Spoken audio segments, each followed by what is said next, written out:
Hello everyone, welcome to Super Coaching UPSC by Textbook. This is Venkatesh, your faculty for geography. In the last few days, we have seen the results of the elections, right? The changing political dynamics, and there is once again a renewed focus on the concept of a special category status, especially the two major political parties which are giving support to the BJP, that is Janata Dal United and Telugu Desam Party, TDP from Andhra Pradesh and Bihar, both are claiming for special category status. Now, what is the concept of a special category status? How do you think that it was devised? Is it feasible in the present era? If not, then what are the solutions for the overall development of such kind of states like Andhra Pradesh and Bihar? Let us understand. What if tomorrow, if you have been into the services, if you are the administrator of these states, right, categorizing a district of such kind of states, what are the agendas or what are the policy planning you need to do? You should have definitely such kind of awareness. Imagine today happens to be an interview day. Imagine, and if you are from Andhra Pradesh, if you are from Bihar, how do you think that questions would be asked to you? You should have a very, very fair understanding about such kind of things, right? So let us try to understand and decode both the concept of the special category status and all. So let's see it.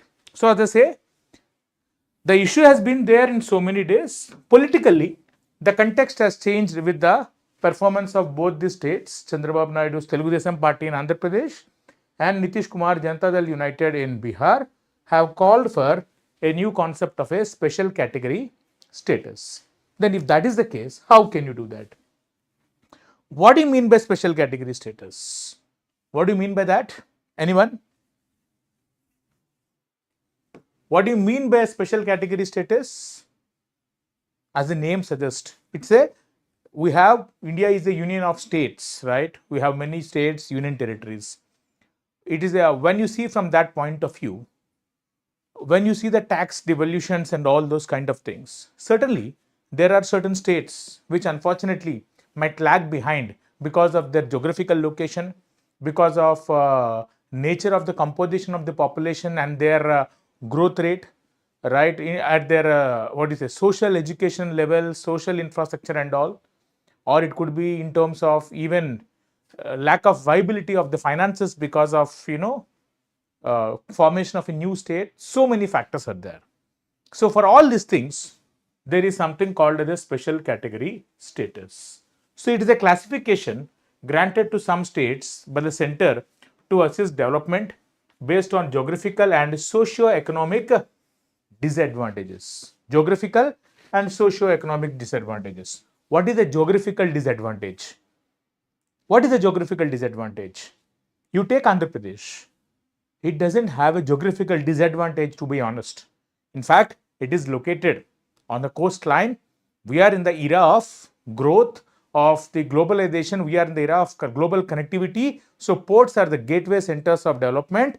Definitely ports, anything associated with imports and exports, petrochemical complexes, all these things can be developed along the coastal corridor because you have a very good coastline for Andhra Pradesh. So that is the geographical, in fact, advantage. The same cannot be said for a region like, Arunachal Pradesh. It is not at all having a geographical advantage. Be it the terrain, hilly areas, border areas, it is definitely not having advantage. You take a state like any other state, socio-economic background, say a state having more tribal population. Definitely their role in terms of, utilizing the opportunities of the globalization, their educational background, their kind of skills, definitely they would be lagging behind. So such kind of things, we should be definitely assisting them. That is what we call it as a special category status. And you know, this concept has been evolved since so many days, was introduced in 1969 on the recommendations of the 5th Finance Commission. Maybe what if UPSC might ask one MCQ? When it was started? It was started say after 2010. It was started say after 1991. It was started right from independence. They might ask you rather than specifically asking about this one, right? So that is the thing. Then once it is there, what is the criteria? As I was saying, one of the basic and the most important criteria, hilly and difficult terrain. Hilly terrain and difficult terrain. Just like as I told you with Arunachal Pradesh or the regions of the northeast, the entire northeast, it can be about a difficult terrain. That is one. Then you see this one. Low population density. The population is very, very less. Definitely when the population is less, what would be the percentage of the population which is working and what would be the percentage of such population having good quality skills, right? And there is a sizable share of the tribal population as well. You see this one, sizable share of tribal population, that is there. You see, in fact, one of the things I was trying to tell you about these things recently, in all the elections, controversies and all, one of the election controversy was, should India have a caste census and all this thing? You know what Chandrababu Naidu has said in one of the interview? See, you can see it from such kind of nuances anywhere. He said that India need a skill-based census, understand the skills of each person, understand the skills coming from a certain family background, one particular family unit, whether that skill is sufficient to meet for the next few eras, maybe for around 10-15 years, whether that skill can be, withstand the concerns of the artificial intelligence and all. So there is a call for skill-based intelligence, skill-based census rather, right? Now the skill-based census is definitely talking about, why do you think that sizable share of tribal population is there? Because they might have lack of skills, and that skills might not be, such kind of skills are very much needed to get jobs in the present era of artificial intelligence and increasing connectivity across the world, right? Then you can see sometimes strategic location along the international borders needs some special focus for such states, so that strategy and autonomy, we have different things. Arunachal Pradesh once again have such kind of limelight, Sikkim and all those kind of things.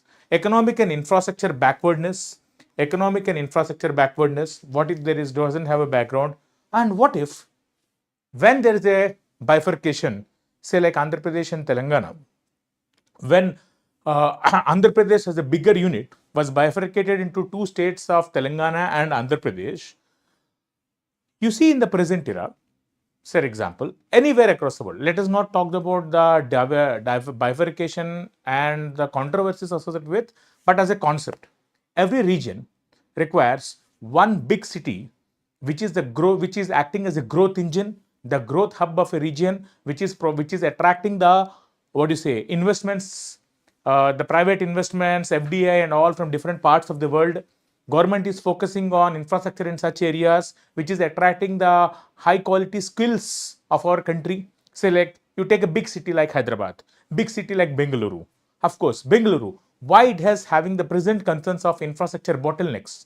Because it started attracting population from all across the country. The IT sector has boomed and all these kind of things. Now it is unable to cater because of increasing more amount of IT sector, but the infrastructure was unable to keep pace. Similarly, Hyderabad, which is a big city, it is having a good airport, it is having a good IT facilities just like Bengaluru, and the infrastructure is still at a growing phase here, not like stagnated like Bengaluru. Hyderabad is a very, very big hub. And obviously, when that's a big city, it is an economic engine of any region. It was the economic engine in terms of finances for the state and all before the bifurcation of Andhra Pradesh into Andhra Pradesh and Telangana, right? But once the Andhra Pradesh was lost, definitely the viability nature of the state was under question mark. That is what you see, the non-viable nature of the state finances. The same can be said about Bihar. What is that? Once Bihar got separated, Jharkhand was carved out of the Bihar and all, you have seen that many of the mines which are the crucial centers of growth and all, have been with Jharkhand, leaving behind agriculture in terms of leaving behind Bihar in terms of agriculture, not able to meet with the infrastructure, not able to meet, and turning it as an agriculture city, agriculture state. You see this challenge? This is what this non-viable nature of the state finances can have an impact. Now, amidst all this criteria, how can you change, right? When you see this criteria, what is the advantage as per the Finance Commission is once a state is recognized as kind of a special category status, the central state funding will be changing, especially for the centrally sponsored schemes in the ratio of 90:10, which is more favorable than general category status. Usually, any state sponsored scheme, state's government should take care of based on its own finances. But in general, when it is a centrally sponsored scheme, the amount of money central government would be paying will be much more higher. And for the states in the general category, you can see the loan to grant ratio is 70 to 30%. So this is the advantage a state can have. Also, it can receive other benefits like tax concessions and so many other benefits. So definitely a special category status for a few years, definitely it will cater to certain states which will boost its growth because ultimately you are focusing on growth, right? This is one of the aspect of a special category status. With this condition, understand what is the necessity of something like a concept like special category status both for the states of Bihar as well as Andhra Pradesh, with more focus on Andhra Pradesh in this video, right? So, and then whether it will be feasible or not is the second question, right? Let us understand the necessity out of this. Now you see, Andhra Pradesh is demanding the special category status based on the loss of revenue after the 2014 bifurcation of the state, which led to the formation of Telangana, right? And former Prime Minister Manmohan Singh has said that this would be extended to the successor state of the Andhra Pradesh for a period of 5 years, right? Now, this category was not been provided since 2014 because of various reasons, political compulsions, lack of finances, even the viewpoint of the Finance Commission. There is a combination of multiple reasons for that. Whatever, what you can talk about is, if that is the case, then the idea is Andhra Pradesh, when it was a full-fledged state combining with the present Telangana, you had Hyderabad. Hyderabad was a big city.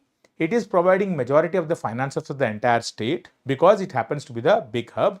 And in the present era, this is a reality for the entire country. Every region needs one big city which will cater to the requirements of the finances, the aspirations of the people, the jobs, livelihoods, and all these kind of things, right? So it is the cities which are the engines of economic growth. And such a big city, metropolitan, would be the bigger engines of economic growth, just like any other city in India. Why do you think that Delhi's population is jumping like anything? Observe the hinterland areas of Delhi.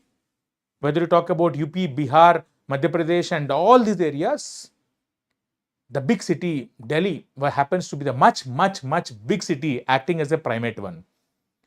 For example, if you are from, say, this part of this, say you are from Anantapur, it's a rain shadow area of the Western Ghats, right? Now, it is very closely linked with, it can be very close to Hyderabad, close to Chennai, close to Bengaluru. The proximity is 3 big cities. Because of this proximity, Anantapur can go to 3 big cities. But that is not the case for the northern India, right? So similarly, every state is aspiring for one big city which will be acting as an economic growth for that region. For example, you take Hyderabad for Telangana. Hyderabad is regarded as a primate city because everything is out of Hyderabad. After that, the disproportionate nature of urbanization is clearly seen where it's a top-heavy urbanization now. For Andhra Pradesh, similarly, there is a need for such kind of cities, propulsions, right? Okay. If that is the case, now what can you do? I would like all of you to observe and think and note down the comments and give me an ideas of how you can propel the growth and development for all these regions across the different districts of Andhra Pradesh. Give me an opinion, what can you do, right? See, if you have seen the political compulsion, another challenge this region has faced was lack of clarity on what is the next capital, the political variations between the then government and the present government and all those kind of things have its own challenges. Now you tell me, now that there was a next government which was created, what should be the viewpoint for the next 5, 10, 15 years? Right? You tell me. Yes, Pavan Sai, hello. You are from Visakhapatnam. Good. Then give me an opinion about how you can, if you are if you have been given the power of, giving a suggestion to Chandrababu Naidu right now, how will you revive Andhra Pradesh economy? Give your own opinion. We'll see. I will give my opinion too.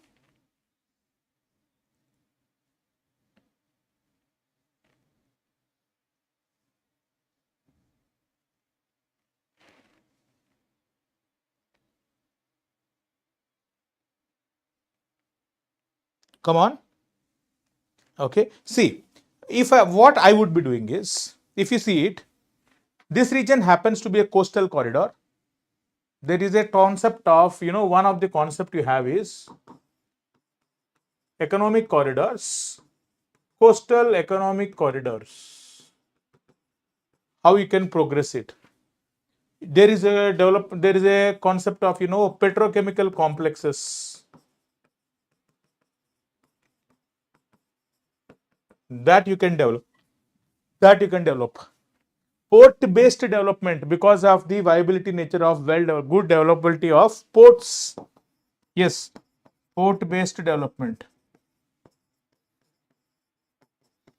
Yes, in some of the areas, ports are not conducive because there are no natural harbors here. There is some kind of challenge of siltation deposits and all, but agreed. But still, you can develop one port in such a way that it will be catering. And then through these ports, connectivity to the hinterland, you can do that. One more thing I will try to tell you. What if Andhra Pradesh having a tie-up with Telangana in terms of, having, say there is a port called here, Machilipatnam port here. So when you talk about this Machilipatnam port, you see here, imagine there is a road connecting from Hyderabad. Now Hyderabad, you develop a dry ports in Hyderabad, in the regions of Telangana.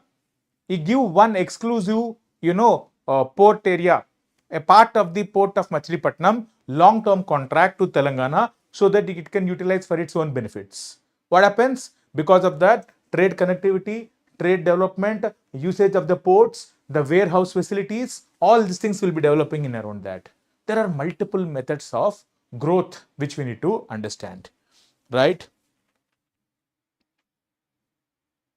Right? This is one of the agenda I would be doing it. What is the agenda? Propel the industrial corridors through these kind of things. This is one idea. Second idea. Another idea. The East Godavari, West Godavari districts, Krishna Godavari area is blessed with agriculture. Another method of the blessing with this agriculture in this region is, it is not just the farm-based one, it is also the shrimp cultivation. Shrimp cultivation. So, traditional agriculture plus the allied activities, both are there. Now, value-based agriculture is the focus area in the present era. Value-based agriculture. Shift away from paddy. With India's growing economy, majority of the population coming out of poverty, there is a need for balanced diet among the people. Traditionally, there is more concentration on carbohydrates, right? Only carbs. That is then the rice, all those kind of things have been there. But in the next few years, they will be seeing that there is a need for multiple diversity of food which is needed at every household level.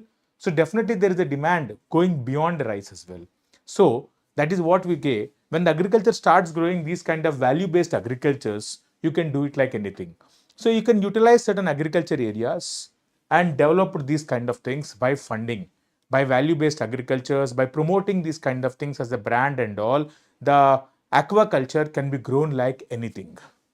This is another idea. blue economy is what I'm trying to tell you. See, the idea of a special category status, whether it be provided or not, there is a pros and cons. We have to wait and watch. But plan A and plan B both have to be there. Even with this rigorous push, with complete focus, if every aspect of this thing is done very, very well, definitely the country, the state will have progress, which will also help the progress of the entire country. The third idea which I will be trying to tell you is, for example, say if this is a part of the, if I am part of the Chandrababu Naidu support, definitely I will be asking some kind of ministries. Say what about a ministry like, Ministry of Urban Affairs, Ministry of Urban Development. Now, I need to develop on big cities, infrastructure on big cities like Visakhapatnam, Rajahmundry, Vijayawada, Tirupati, so many places. What if you start providing metro facilities? What if you provide certain kind of economic activities so that these cities are slowly becoming bigger? So I can utilize such kind of opportunities and thereby build these kind of things. See, there has to be some kind of financial hubs. A state capital in the past era, with a state capital with the past era, like, this is the capital, like you take any other city in Hyderabad. Hyderabad is the economic hub, it is the political hub, it is the judiciary hub, everything is there within Hyderabad, which led to the growth. So the functions of a city have been multiple: administrative, social, economic, educational, everything. Similarly, here also, there are some big financial hubs which we need to develop. Whether the mere capital of a legislature, executive, judiciary, where it is located becomes secondary, but the infrastructure which comes out of this and try to act as a financial hub is much more bigger, right? So there has to be a complete clarity and you have to focus on this. One of the challenges was in 2014, once the new state was carved out of the, big state of Andhra Pradesh, then Amaravati was regarded as the capital, and because of the political compulsions and all, there were some variations, but nevertheless, we have to go and continue these kind of things now, so that there is a continuity. There is not like, one government changing and another government is bringing with new ideas and all. There has to be rigorous focus on these things that ultimately, say by 2034, by 2044, by 2040, Andhra Pradesh will be having a big city which happens to be an international center. That should be the focus.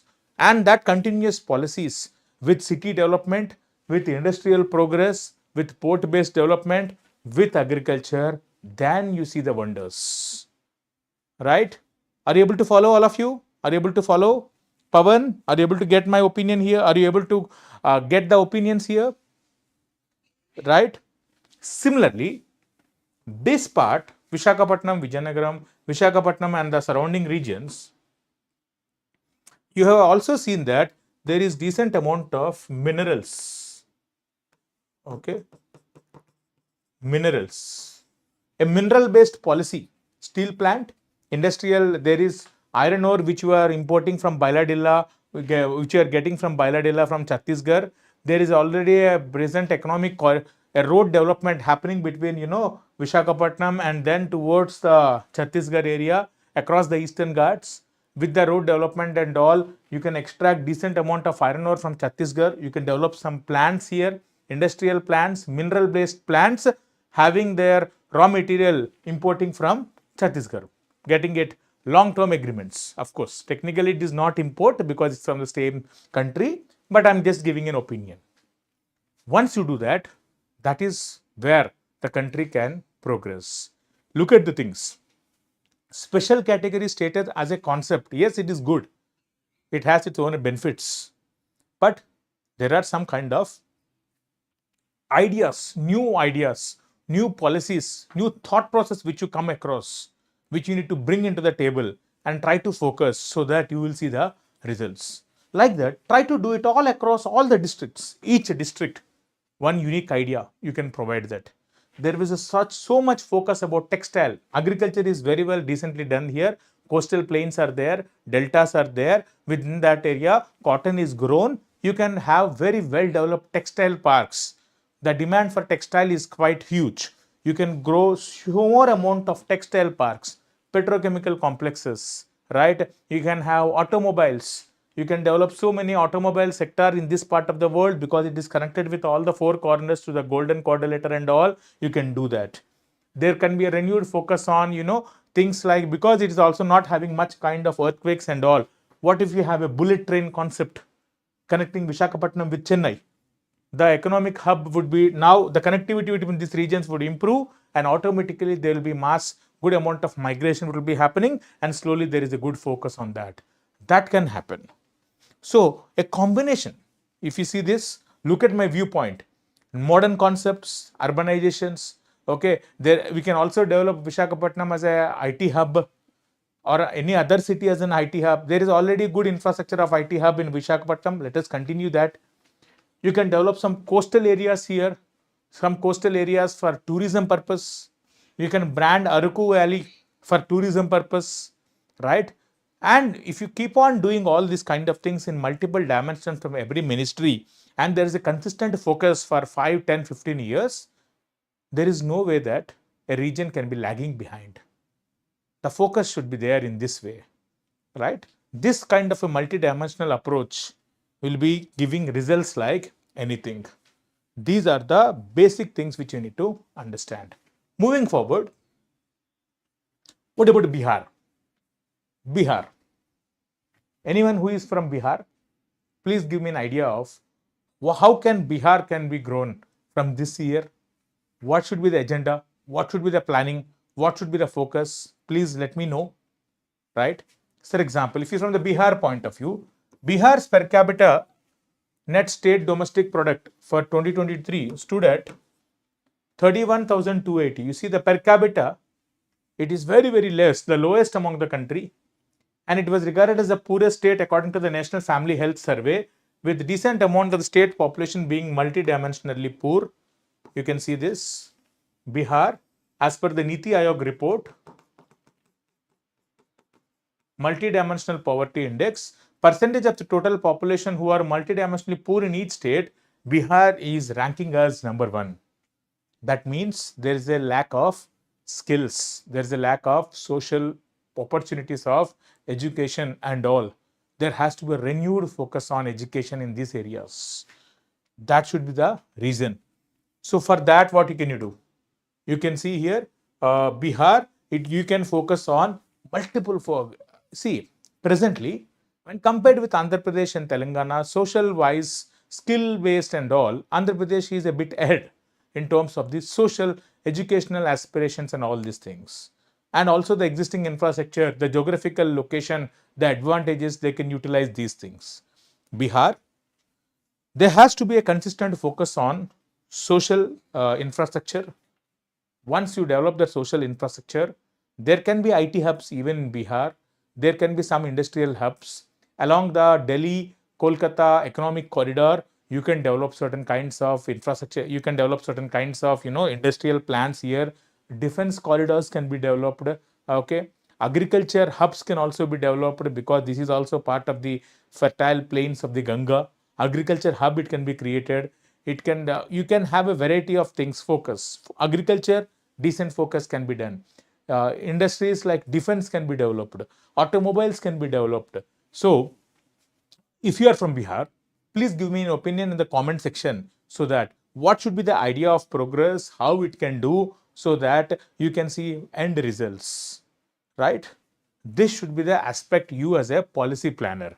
Then, these are the incentives. What's next then? When the special category status, whether it will be provided or not because of political compulsions, or whether what will be the Finance Commission's opinions on this and all, that will determine whether this particular, both the states, Andhra Pradesh or as Bihar, will get special category status or not. But even if yes or no, the ideas which I have provided for Andhra Pradesh, just now for Bihar, these are the ones which are very, very critical for the progress of our country, right? That should be the agenda. So you can see it. According to the 14th 5 months commission, the concept of a special category stated was a burden on the center's resources, and this has been used by the central government to reject special category status to few states, right? Then, but now with the changing political compulsions and all, we never know what it might happen. But definitely, 16th Finance Commission already set up and working on the formula for tax devolution between the center and the states for the 5-year period starting April 1st, 2026. Nevertheless, there has to be a long-term plan with slow, with kind of year-on progresses, so that whatever the advantages are there, whatever the benefits which you can get out of that, such kind of advantages like Andhra Pradesh or Bihar which is having, you can utilize that and lead to progress for the people of that kind of region, so that the country progresses, the region progresses, the people will increase their economic viability, their jobs would be increased, and all those kind of things. That is when we can see that our developmental aspirations will be met, when the politics and the political aspirations are in tune with the aspirations of the people. Hope you all have understood this concept. Hope you have liked this video. You have understood the concept of a special category status, and at the same time, when there is a renewed push, how you can do that, I have also given an opinion. These are the ideas which you need to progress upon. If you want the PDF file, you can get the PDF file from my Telegram channel, and then you can download this file. You can utilize this kind of knowledge for your preparations, so that your perspectives about development of a region have been understood from geographical, agriculture, industrial, minerals, city-based, port-based, tourism-based, understood. If you that is what the idea of this concept is. Special category status, yes, one I said. On another side, this should be the agenda. Right then, all of you, thank you. And please don't forget to subscribe to the channel, so that you'll be always informed about all these kind of new videos which we are doing. Thank you, all of you.